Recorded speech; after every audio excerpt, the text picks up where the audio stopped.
Last chapter है, chapter number 6, cash flow statement. अगर इससे पिछले वाला चैप्टर 4 या 5 मार्क्स का आना है बोर्ड में, तो ये वाला चैप्टर तुम्हारा 8 मार्क्स का आना है। उस वाले चैप्टर में क्वेश्चन थे 76, इस वाले क्वेश्चन, इसमें हमने क्वेश्चन सेलेक्ट किए 31। तो 31 क्वेश्चन करके तुम आराम से इजीली 8 मार्क्स ले सकते हो। बट कंडीशन ये है कि जितना आज करोगे डेली बेसिस पे वो कर लेना और एब्सेंट मत होना। अगर कभी इमरजेंसी आ जाती है तो सेम डे का लेक्चर जरूर देख लेना और उसकी प्रैक्टिस जरूर कर लेना। फिर ये चैप्टर टिप्स पे हो सकता है। ठीक है, यानी इस बुक में तुम इजीली 15 मार्क्स ले सकते हो इजीली, अगर ये 31 क्वेश्चन कर लो तुम तो। अब बारी है कैश फ्लो स्टेटमेंट होता क्या है। नाम से क्लियर है, cash flow, that statement which show inflow और outflow of cash is called cash flow statement. कि कितना कैश कंपनी के पास आ रहा है, कितना कैश जा रहा है, अगर उस स्टेटमेंट को बनाया जाए तो that statement is called cash flow statement. Simple से एग्जांपल लेके चलते हैं, कंपनी के पास कैश कहाँ कहाँ से आता है। सेल ऑफ गुड्स, जिस चीज का काम है वो बेचती है। रेंट रिसीव, अगर उसने कुछ प्रॉपर्टी वगैरह रेंट पे दे रखी है। हाँ जी, और जो उसके पास जो इनकम रिसीव होती है, इंटरेस्ट रिसीव, यहां से तो उसके पास कैश आ रहा है। बैंक से लोन लिया, पैसे तो आ रहे हैं ना, बस पैसे आने से मतलब है। ये हो गया इनफ्लो। आउटफ्लो का मतलब कैश कैसे जाता है। गुड्स परचेज की, वर्कर को सैलरी पे की, बिल्डिंग परचेज की। तो ये कुछ एग्जांपल है जो कि कैश इनफ्लो और आउटफ्लो के है, जो पता चलता है कि कैश आ रहा है और इधर से कैश जा रहा है। That statement is called cash flow statement. अब कैश फ्लो स्टेटमेंट क्या हर कंपनी के लिए बनाना कंपलसरी है?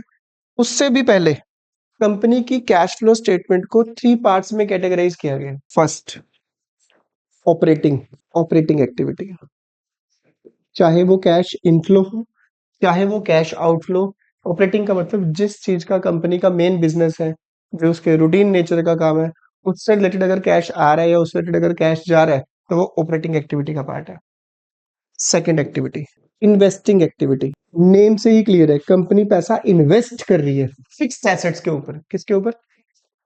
इसमें बेसिकली फिक्स्ड एसेट्स को परचेज करना, फिक्स्ड एसेट्स को सेल करना, और फिक्स्ड एसेट्स से रिलेटेड अगर कोई इनकम आती है, that is a part of third, financing activity. Name से क्लियर है, फाइनेंस। कंपनी को अगर फाइनेंस की नीड है और कंपनी फाइनेंस ले रही है, चाहे वो बैंक से ले रही है, चाहे कंपनी शेयर्स इशू करके पब्लिक से पैसा ले रही है, चाहे कंपनी डिवेंचर्स इशू करके पब्लिक से पैसा ले रही है, फाइनेंस ले रही है।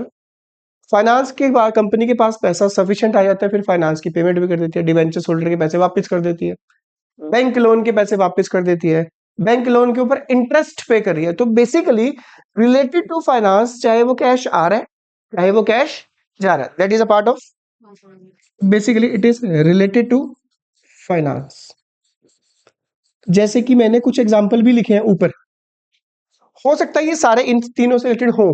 क्या? जैसे सेल ऑफ गुड्स, बिजनेस का काम है गुड्स बेचना, that is a part of inflow. Outflow नहीं पूछा आपसे, क्या पूछा है कि बिजनेस से रिलेटेड है या नहीं है, operating. Rent receive, rent receive करना बिजनेस का काम नहीं है। रेंट तभी रिसीव होता है अगर उसके पास कोई बिल्डिंग पड़ी हुई है, फिक्स्ड एसेट्स पड़ी हुई है, और वो फिक्स्ड एसेट्स उसने रेंट पे दे दी, तो फिक्स्ड एसेट से related income, that is a part of. अगर वो बात अलग है, अगर बंदे का काम ही रेंट का हो, वो प्रॉपर्टी बेचता हो देता हो रेंट पे, उनको काम ही नहीं है उसका, तो उस केस में वो क्या बन सकती है, ऑपरेटिंग। बट उसमें मेंशन होगा क्लियर कट कि दिस रियल एस्टेट बिजनेस या रेंटल इनकम का काम है, वो मेंशन होगा। अदरवाइज आपकी इन्वेस्टिंग एक्टिविटी का पार्ट है। ये क्या लिखा? इंटरेस्ट कब रिसीव होता है? अगर आपने कहीं पे पैसा इन्वेस्ट किया हुआ है, इन्वेस्टमेंट की हुई है। इन्वेस्टमेंट आपकी नॉन करंट एसेट होती है। कौन सी एसेट? जितनी भी नॉन करंट एसेट है वो, और उससे related income, that is a part of investing activity. Purchase of goods काम है, गुड्स खरीदोगे तभी तो बेचोगे, ऑपरेटिंग एक्टिविटी। सैलरी पेड काम है, सैलरी पे करनी पड़ेगी, नहीं तो काम कैसे करोगे। बिल्डिंग परचेज, बिल्डिंग आपकी फिक्स्ड एसेट है, कौन सी एक्टिविटी? इन्वेस्टिंग। तो 3 पार्ट्स में कैटेगराइज किया गया, operating, investing and financing. 1 mark में क्वेश्चन आ सकता है कि आपको बताना है कि ऑपरेटिंग है, इन्वेस्टिंग है और फाइनेंसिंग है। ठीक है, एक और होता है इसमें आपके पास 4th नंबर पे, that is cash and cash which is very equivalent to cash, जिस जो बिल्कुल कैश की रेडीली कैश हो जिसको आप बेचकर कैश में कन्वर्ट कर सकते हो, या जो ऑलरेडी कैश ही हो वो आपके कैश एंड कैश इक्विवेलेंट्स का पार्ट है। क्या क्या आता है इसमें? कैश, बैंक में जो बैलेंस पड़ा है वो, बैंक ड्राफ्ट, ओवरड्राफ्ट नहीं, सिर्फ बैंक ड्राफ्ट। ओवरड्राफ्ट तो बैंक से हमने उधार लिया है, वो तो फाइनेंसिंग एक्टिविटी का पार्ट बन जाएगा। करंट इन्वेस्टमेंट, ये वो इन्वेस्टमेंट होती है जिसको आप विद इन 3 मंथ्स के अंदर कैश में कन्वर्ट कर सकते हो, या शॉर्ट टर्म मार्केटेबल सिक्योरिटीज। कौन सी सिक्योरिटीज? ये 5 चीजें इज इक्विवेलेंट टू कैश। ठीक है, एक बार नजर बिठा लो, मुझे बताना अगर ये पैनल है, पैनल परचेज किस एक्टिविटी का पार्ट होना चाहिए? मेरा काम है पैनल खरीदते रहना। पैनल किस एसेट का पार्ट है? Fixed asset. फिक्स्ड एसेट्स की सारी चीजें किस में आती है? चेयर, ये वाली चेयर इन्वेस्टिंग एक्टिविटी का पार्ट है। मैं इसका इलेक्ट्रिसिटी बिल पे कर रहा हूँ, ऑपरेटिंग एक्टिविटी का पार्ट है। अंधेरे में तो तुम पढ़ नहीं पाओगे, तुम पढ़ लोगे है ना, ये भी नहीं चलेगा, अब चेहरा लाइट चली गई फिर ना। तो ये आपके ऑपरेटिंग एक्टिविटी है। स्टेशनरी, जब हम टेस्ट लेते हैं उसके ऊपर स्टेशनरी का काम खर्चा आता है, ऑपरेटिंग एक्टिविटी का पार्ट है। ठीक है, मैंने इस बिल्डिंग को बनाने के लिए लोन लिया, फाइनेंसिंग एक्टिविटी का पार्ट है। इस लोन के ऊपर मैं इंटरेस्ट पे कर रहा हूँ, फाइनेंसिंग एक्टिविटी का पार्ट है। ठीक है, तो बारी आती है कैश एंड कैश इक्विवेलेंट्स। तो पढ़ लिया हमने। क्या कैश फ्लो स्टेटमेंट बनाना हर एक के लिए कंपलसरी है? क्या मेरे लिए भी कंपलसरी है, या जितनी भी शॉप्स आप आसपास देखते हो क्या वो सब बनाते हैं? नो, ये उन्हीं के लिए कंपलसरी है जो कंपनीज स्टॉक एक्सचेंज में लिस्टेड हो, जिनका नाम हो स्टॉक एक्सचेंज में, उनके लिए कंपलसरी है बनाना। पेनल्टी लगेगी ऑडिट के टाइम पे, नहीं तो दिक्कत हो सकती है। या ऐसी फर्म फर्म या ऐसी कंपनी या ऐसी फैक्ट्री जिसकी टर्नओवर, टर्नओवर बोलते हैं एक साल की टोटल सेल 50 करोड़ से, अगर मेरी ट्यूशन इनकम एक साल में 50 करोड़ से ज्यादा होगी तो मेरे लिए भी बनाना कंपलसरी हो जाएगा कैश फ्लो स्टेटमेंट। ठीक है, तो ये 2 चीजें हैं जिनके लिए कैश फ्लो स्टेटमेंट बनाना कंपलसरी है। क्लियर? कितनी एक्टिविटीज है मेन, कौन कौन सी? ये है कुछ स्टेटमेंट आपके पास गिवन है, आपको आइडेंटिफाई करना है कि क्या ये ऑपरेटिंग है, इन्वेस्टिंग है, फाइनेंसिंग है, या कैश के इक्वल है। इंटरेस्ट पे फाइनेंसिंग एक्टिविटी का पार्ट है, लोन लिया तभी आप इंटरेस्ट पे कर रहे हो। Interest paid on long term loans by, ध्यान से पढ़ना क्या लिखा हुआ है। ऐसी कंपनी जिसका काम ही फाइनेंस का है, चाहे बैंक हो गया, बैंक बैंक का मेजर सोर्स, वो कौन सा भाई सामान समून बेच रहा होता है, मेजर सोर्स ऑफ इनकम उसकी क्या है? तुम बैंक को पैसा जमा कराते हो तो तुम्हें इंटरेस्ट देता है, वो जो तुम्हारा पैसा आया होता है वो आगे किसी को लोन पे देता है, उससे क्या लेता है? इंटरेस्ट। बैंक का काम है इंटरेस्ट पे करना और इंटरेस्ट रिसीव, जिनका काम होता है वो बन जाएगी ऑपरेटिंग एक्टिविटी। तो इंटरेस्ट पे करना फाइनेंस कंपनी के केस में ऑपरेटिंग एक्टिविटी का पार्ट है। बाकी कोई और कंपनी हो, मैं हूं, अगर मैं इंटरेस्ट पे कर रहा हूं तो इसका मतलब मैंने लोन लिया होगा, लोन लिया होगा तो किसका पार्ट हो गया? Financing activity. Interest receive, investing, interest तभी रिसीव करोगे जब आप कहीं पे पैसा इन्वेस्ट करोगे, इन्वेस्टमेंट आपकी नॉन करंट एसेट है।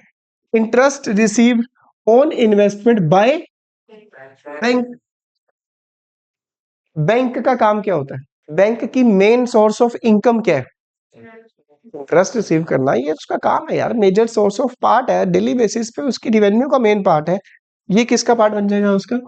Interest paid, interest receive. ठीक है, ये इंटरेस्ट पेड और इंटरेस्ट रिसीव फाइनेंस कंपनी के केस में उनका काम होता है, वो ऑपरेटिंग एक्टिविटी होती है। Interest receive on investment by, receive है, रिसीव है, रिसीव इन्वेस्टिंग, रिसीव तभी होगा जब आपने कहीं पे पैसा इन्वेस्ट किया होगा, investing activity. Dividend receive, dividend तभी रिसीव होगा जब आप किसी कंपनी के शेयर्स खरीदोगे, शेयर्स का मतलब है कहीं पे पैसा इन्वेस्ट करोगे, इन्वेस्ट करोगे तो investing. Dividend receive by a mutual fund company, mutual fund company का काम ही है तुम म्यूचुअल फंड में पैसा लगाओ, वो दूसरी कंपनी में पैसा लगा देंगे, उनका काम होता है dividend receive, interest receive, operating उनका काम है भाई। Purchase of investment, investing fixed asset है आपकी। Purchase of investment by operating उनका काम है दूसरी कंपनी में पैसा इन्वेस्ट करना। Purchase of investment by investing, investment आपकी इन्वेस्टिंग एक्टिविटी का पार्ट है, बट अगर आप वो फाइनेंस कंपनी है तो वो बन जाएगा operative. Bank balance, short term deposit in banks, ये भी कैश एंड कैश इक्विवेलेंट्स, ये भी cash and cash equivalents. Bank overdraft, bank overdraft का मतलब होता है बैंक से पैसा मैंने एक्स्ट्रा निकाला हुआ है, उधार ले रखा है, बैंक को पैसे वापस करने पड़ेंगे, लोन का पार्ट है, लोन हमारी लायबिलिटी है, ठीक है। और कौन सी पार्ट हो गया, फाइनेंसिंग एक्टिविटी का। Marketable securities, short term marketable securities, जिसको आप बेच करके कैश एंड कैश क्लासिफाई करना है। ऑपरेटिंग, इन्वेस्टिंग, फाइनेंसिंग और cash and cash equivalents. Purchase of shares, ध्यान से सोच के करना। इन्वेस्टिंग, किसी कंपनी के शेयर्स खरीदो, पैसा इन्वेस्ट कर रहे हो, investing. Buyback of equity shares, equity shares issue किए थे, फाइनेंस लिया था, वापस कर रहे हो। जैसे लोन लेना और वापस करना फाइनेंसिंग एक्टिविटी का पार्ट है, शेयर से पैसा लेना, उनके पैसे वापस करना, दोबारा से खरीदना, वो भी किसका पार्ट है, फाइनेंसिंग एक्टिविटी का पार्ट है। Payment of share issue expense, operating तो हो नहीं सकता, इन्वेस्टिंग भी नहीं हो सकता। शेयर्स इशू कर रहे हो, पैसा चाहिए, डिवेंचर्स इशू कर रहे हो, पैसा चाहिए, लोन ले रहे हो, पैसा चाहिए, उससे रिलेटेड प्रोसेसिंग फीस जाएगी, खर्चे होंगे, तो फाइनेंसिंग एक्टिविटी का पार्ट हुआ ना उससे related. Discount allowed to customer, operating, एक बिजनेसमैन का काम होता है सामान बेचने के लिए उसको डिस्काउंट देना पड़ता है भाई। Discount receive from supplier, goods खरीदोगे सप्लायर से, भैया माल खरीदना है आपसे खरीदेंगे, आप ये और कहीं भी नहीं जाते, हम सिर्फ आपसे ही खरीदते हैं, बताओ क्या डिस्काउंट दोगे, इतना दे देंगे। अगले बंदे फिर गए, हम उससे भी खरीद लिया हमने, भैया आपसे ही खरीदते हैं, आप ही हो बस, आपकी क्वालिटी में दम है, डिस्काउंट दो, कितना दोगे। Increase in balance of financing, cash credit, यार देखो ना सीधी सी बात है, बैलेंस शीट पढ़ी है, बैलेंस शीट में नॉन करंट लायबिलिटी सारी फाइनेंसिंग होती है, करंट लायबिलिटी में शॉर्ट टर्म बोरिंग, क्या बोला मैंने, शॉर्ट टर्म बोरिंग में होता है cash credit, bank overdraft, short term loan, financing activity का पार्ट होता है। एसेट साइड में non current asset, investing activity का पार्ट है, simple. Payment of long term loan, long term loan finance, long term loan non current liability का part है, financing, financing, short term loan, loan loan जय माता दी, loan financing. Proceeds from short term borrowing, उधार लिया, उधार, financing. Dividend paid on preference shares, paid paid paid है, paid receive नहीं है, पेड है रिसीव नहीं है, फाइनेंसिंग, काम है हमारा डिविडेंड पे करना, जगह जगह जाके भैया आ जाओ प्लीज डिविडेंड ले जाओ, कस्टमर आया भैया डिविडेंड मिल रहा है यहाँ पे नहीं भैया आज तो दुकान बंद है, कल आ जाना। कितने रुपए किलो है डिविडेंड, डिविडेंड किसके ऊपर दिया जाता है, मैंने अपनी कंपनी के शेयर्स इश्यू करे होंगे, पब्लिक से पैसा लिया होगा, तो ही तो उनको वादा किया होगा भाई डिविडेंड दूंगा तुम्हें, फाइनेंस लिया होगा, तो फाइनेंसिंग एक्टिविटी का पार्ट है। इंटरेस्ट पेड, डिविडेंड पेड, क्या बोला मैंने, interest paid, dividend paid financing activity का पार्ट होता है, but in case of finance company operating बन जाएगी। Next, cash and cash equivalent, short term deposit in bank, पैसा बैंक में जमा कराया शॉर्ट टर्म के लिए, कभी भी निकाल लो, क्या दिक्कत है। Rent receive by a company जिसका मेन बिजनेस रियल एस्टेट का है, काम है उनका भाई। अदरवाइज क्या होता है, रेंट रिसीव इन्वेस्टिंग, जो कि आगे अगले क्वेश्चन दे रखा है, ठीक है जी। तो आपका ये है ऑपरेटिंग, इन्वेस्टिंग, फाइनेंसिंग। एक नेक्स्ट क्वेश्चन जो है उसमें है कैश इनफ्लो है, आउटफ्लो है या नो फ्लो है, वो ये होगा, वो हम कल करेंगे, कल वो करेंगे, प्लस हम ऑपरेटिंग एक्टिविटी का फॉर्मेट करेंगे, स्टार्ट कर देंगे। यानी हमारे आज कितने क्वेश्चन हुए, तो प्लस क्या हुआ हमारा थ्योरेटिकल पार्ट, थ्योरेटिकल पार्ट में कितनी एक्टिविटीज है हमारी टोटल, तीन, ऑपरेटिंग, इन्वेस्टिंग, फाइनेंसिंग, और चौथा कौन सा हो गया हमारा एक तरह से, in case of finance company, क्या बोला मैंने, interest paid, interest receive, dividend paid, dividend receive, ठीक है। कौन सी है, ऑपरेटिंग, बट बट थोड़ा सा चेंज है, थोड़ा सा, ज्यादा नहीं, ये तुम डर जाओ। Interest paid dividend paid, interest receive, dividend receive. Normal business की बात कीजिए, नॉर्मल की, ये होता है फाइनेंसिंग। नॉर्मल की बात कर रहा हूँ, ये होता है नॉर्मल बिजनेस के केस में।